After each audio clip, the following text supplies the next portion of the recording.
마리아에게 와서 예수께서 하신 일을 본 많은 유대인이 그를 믿었으나 그 중에 어떤 자는 바리새인들에게 가서 예수께서 하신 일을 알리니라.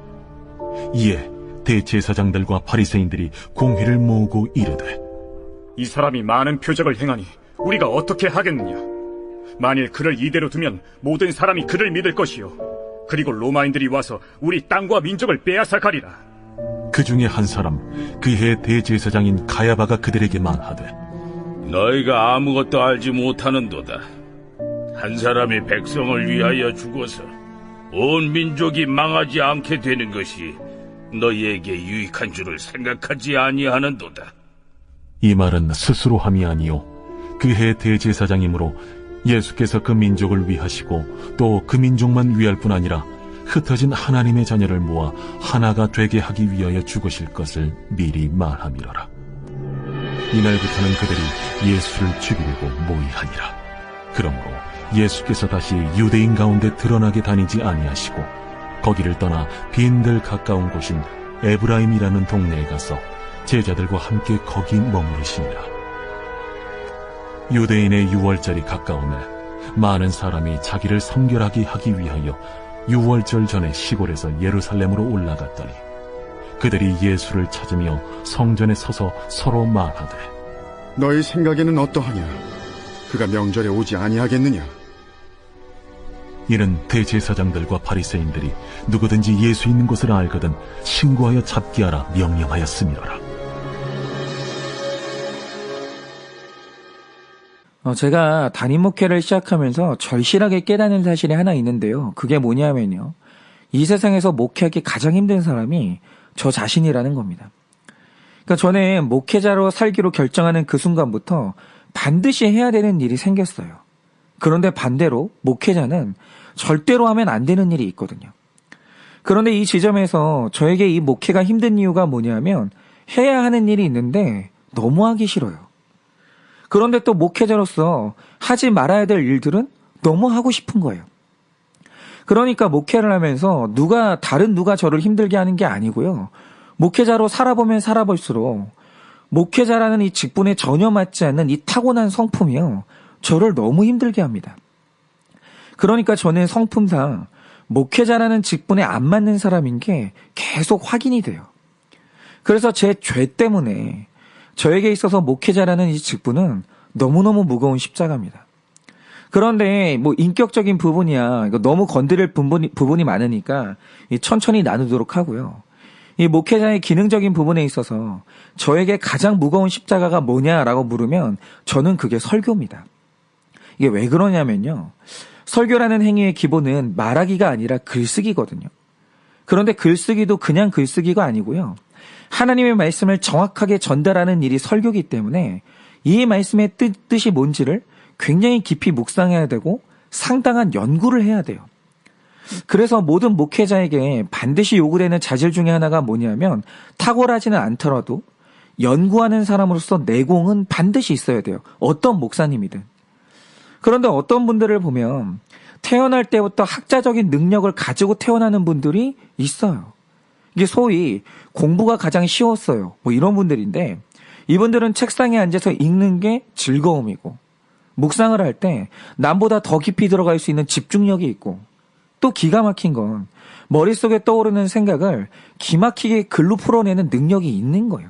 그러니까 필력이 있는 거죠. 그러면 이제 이런 분들은 명설교자로 쓰임을 받는 것이고, 이런 분들은 그래도 좀 설교가 내 적성에 맞을 것 같아요.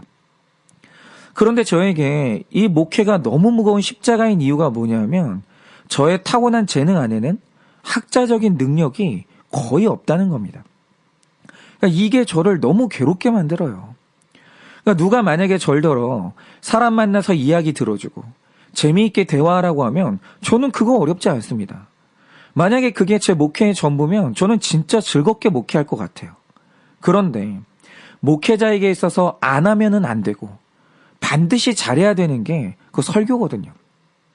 그런데 객관적으로 성찰하는 저 자신은 일단 집중력이 현저하게 짧아요. 그런데 한편의 설교를 준비하는 데 필요한 집중의 시간은 훨씬 더 길어야만 하거든요. 그래서 설교를 준비할 때마다 매번 느끼는 고통이 뭐냐면, 저 스스로 느끼는 게 책상에 앉아 있다가 내 집중력의 한계가 넘어가는 게 느껴져요. 그러면 그 다음부터는 이제 설교를 완성하려면 의지적으로 버텨야 되는 시간이 남아 있거든요. 그런데 그때부터는요, 무슨 마라톤을 하는 것처럼 너무 힘들어요. 그리고 말로 할 수 없는 정신적인 고통이 계속 밀려오는 거예요. 그런데 아이러니한 건 하나님께서 이런 저를요, 매일 설교해야 되는 큐티 목회로 부르셨다라는 거예요. 저는 이게 그렇게 아이러니일 수가 없어요. 그러니까 이 목회의 직분, 특별히 설교라는 거는 제가 질 수 있는 십자가가 아니거든요. 그런데 하나님께서 저로 하여금 남들보다 심지어 더 많이 짊어지게 만드신 거예요. 그러면 왜일까? 이거 생각을 해보면요. 말씀을 봐야 되는 이 직분의 십자가가 없잖아요. 그러면 저는 구원을 못 받는 사람이에요. 제가 워낙 세상에 관심이 많고 편하게 재미있는 걸 좋아하는 사람이기 때문에 이런 제가 구원 받으려면요. 억지로라도 말씀 보는 이 십자가는 져야 되는 거예요. 그러니까 하나님께서 저에게 주신 이 설교라는 십자가는 다른 누군가를 위해서 주신 십자가가 아닙니다. 이 십자가의 본질이라는 것은 모든 십자가가 내 구원을 위한 날 위한 십자가예요.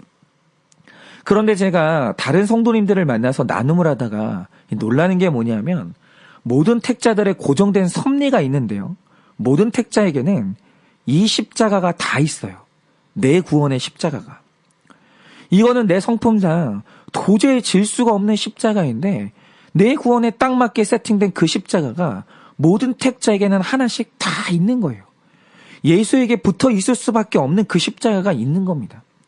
그게 누군가에게는 그 질병이고 누군가에게는 감당할 수 없는 자녀이고 누군가는 도저히 맞지 않는 뭐 배우자이고 그러니까 이 십자가가 다 다른데 어쨌든 모든 택자에게는 짊어질 생각도 없었고 짊어질 수도 없는데 짊어지고 가는 십자가가 있더라는 거예요.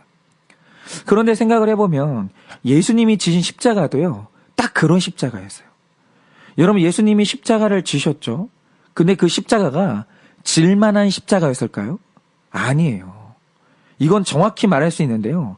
예수님이 지신 그 십자가는 예수님이 질 수도 없었고 정말 피하고 싶던 십자가였어요.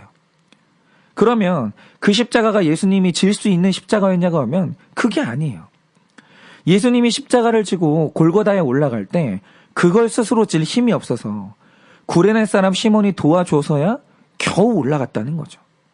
그러니까 예수님이 졌던 그 십자가도요. 할 수만 있다면 피하고 싶은 십자가였고 실제로 예수님이 기도할 때 이 십자가를 피할 다른 방법은 없겠냐고 하나님께 피땀을 흘리면서 기도했다라는 거예요. 그런데 예수님이 결국 이 십자가를 지셨어요. 그리고 마침내 그걸 해내셨죠. 그러면 어떻게 그럴 수 있냐라고 할 때 하나님의 섭리 안에서 그건 전적으로 예수님 혼자서 지신 십자가가 아니에요.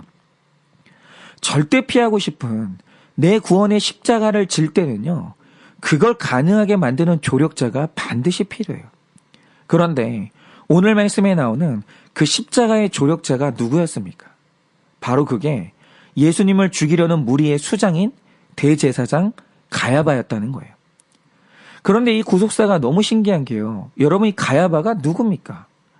우리가 지금까지 큐티를 쭉 했지만 예수님이 얼마 전 초막절에 예루살렘에 계실 때 많은 강론을 하시고 눈뜬 자를 보게 만드는 기적을 베푸셨어요. 그런데 이때를 기점으로 당시의 기득권자들이 판단하는 게 뭐냐면 저 예수가 우리와 함께 할 수 없는 자라는 게 딱 드러난 거예요. 그러니까 대제사장의 무리의 머릿속에 이 자리 잡은 예수님의 위치가 뭐냐면 예수님과 그들은 대척점이에요. 만약 예수가 흥하면 우리가 망할 것이고 우리가 흥하면 예수가 망해야 되는 완전히 적대적인 관계가 형성이 된 겁니다.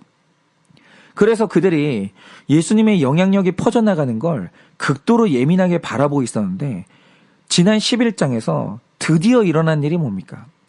뭐 소경이 눈을 뜬 것까지야 어떻게 의학적인 우연이라고 설명할 수는 있었어요. 그런데 이 급기야 이 예수가요. 죽은지 나흘째나 된 분명히 죽은 게 확실한 나사로를 살려버린 거예요. 그리고 그거를 너무 많은 사람이 목격을 한 거예요. 그러니까 45절 말씀에 바로 기록되는 게 뭐냐면 이제 예수님이 하신 일을 본 많은 유대인들이 그를 믿기 시작하는 거예요. 그러니까 예수님을 믿는 믿음의 확산세가 걷잡을 수 없게 되는 겁니다. 그러자 오늘 이들이 예수님을 죽이기로 결의를 해요. 그런데 문제가 하나 생기는 거예요. 그게 뭐냐? 우리가 다 알듯이 당시 이스라엘은 로마의 통치를 받고 있었는데 로마가 식민지에 다른 건 다 허락해요. 그런데 딱 하나 허락하지 않은 게 있거든요. 그게 바로 사형 집행이에요. 그래서 이 권세자들이 예수님을 죽여야 된다는 확신은 생겼는데 사형 집행권은 이 로마 총독에게 있으니까 이거 어쩔 도리가 없는 거예요. 손을 못 쓰고 있는 겁니다. 그러면 로마 총독을 설득하면 되지 않느냐 이럴 수 있는데 여러분이 성경의 내용을 기억하실 거예요. 여러분 로마의 총독은요. 딱 두 가지 이유에서만 움직이는데 하나는 자기의 승진과 관련된 정치 사안에서 움직이고 또 하나는 철저하게 제국의 법치 안에서만 움직여요. 그런데 당시 총독이었던 빌라도가 예수님을 만났을 때 로마의 법상 예수님이 십자가형을 받는 걸 반대했습니다. 여러분 십자가형이라는 건 아무나 지는 게 아닌데 로마의 사법 체계로 봤을 때 예수에게는 십자가형에 해당하는 죄가 없었거든요. 그러니까 여러모로 봤을 때 원래 예수님은 십자가를 질 수가 없는 형편이에요. 그런 죄를 지은 적이 없거든요. 그런데 이런 상황에서 로마의 총독을 움직여서 사형 판결을 끌어낼 수 있는 유일한 권세자는 이 나라에서 딱 한 명밖에 없었어요. 그게 누구냐? 그 대제사장이에요. 온 나라의 영향력을 가진 대제사장은 로마의 총독을 압박할 수 있는 유일한 사람이었어요. 이스라엘에. 그런데 대제사장이라고 하면 이 나라에서 가장 큰 권위를 가진 사람인데 아니 이런 사람이 일개 촌사람 하나 죽이는 일에 자기 힘을 쓰겠습니까? 이거는 이 파워 게임이 안 되기 때문에 이거는 부끄러워서라도 원래 그런 일은 없는 거예요. 그런데 이상한 사실이 뭐냐? 오늘 예수라는 인물을 죽이는 이 일에 대제사장이 개입을 했다라는 거예요.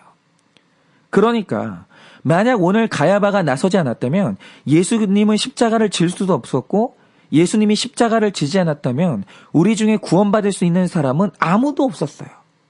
그런데 예수님이 우리 구원의 십자가를 질 수 있도록 도와준 우리 구원의 1등 공신이 누구냐? 그게 오늘 말씀에 나오는 대제사장 가야바인데 중요한 사실이 뭡니까? 우리 구원에 있어서 가장 고마운 이 사람이 예수님의 원수였다는 거예요. 여러분 구속사는요. 이게 신비예요. 여러분 우리 구원이요. 내 친구를 통해서만 이루어지지 않아요. 내 구원이요. 내 은인을 통해서만 이루어지는 게 아니에요. 내 구원이 내 원수를 통해서도 이루어져요. 여러분 예수님이 왜 이들을 용서하시고 끝까지 참았는지 아십니까? 내 원수의 모습으로 나타난 이 사람들이 없었으면 십자가를 질 수도 없었고 우리 구원도 없었거든요. 옳고 그름이 아니라 내 구원의 관점에서 보니까 내 원수로 나타난 가야바가 내 구원에 꼭 필요한 사람이었다는 게 해석되니까 그것 때문에 그 원수를 용서할 수가 있었던 거예요. 그러니까 제가 아까 말씀드렸듯이 제 구원에 있어서 꼭 필요한 십자가가 말씀을 볼 수밖에 없도록 만드는 이 설교라는 사역이거든요. 그런데 저는요, 솔직히 지금도 이 설교 준비하려고 책상에 앉는 게 너무 힘이 듭니다. 그래서 이 책상에 앉기 전까지 뭐 갑자기 그냥 하지도 않는 청소를 하기도 하고 날씨가 좋다고 한창 햇볕을 바라보기도 하고 뭐 쓸데없는 일로 그렇게 시간을 끌어요. 그러다가 더 이상 피할 수 없는 시간이 됐을 때 그때 책상을 앉거든요. 그런데 그럴 때마다 이게 너무 무거워요. 너무 무거워요. 그런데 여러분 이 죽도록 싫은 이 십자가를 제 의지로 졌겠습니까? 아니죠. 이걸 질 수밖에 없도록 만들어준 대제사장 가야바가 제 삶에도 있었던 거예요. 그게 누구냐면 저는 그게 제 아버지였어요.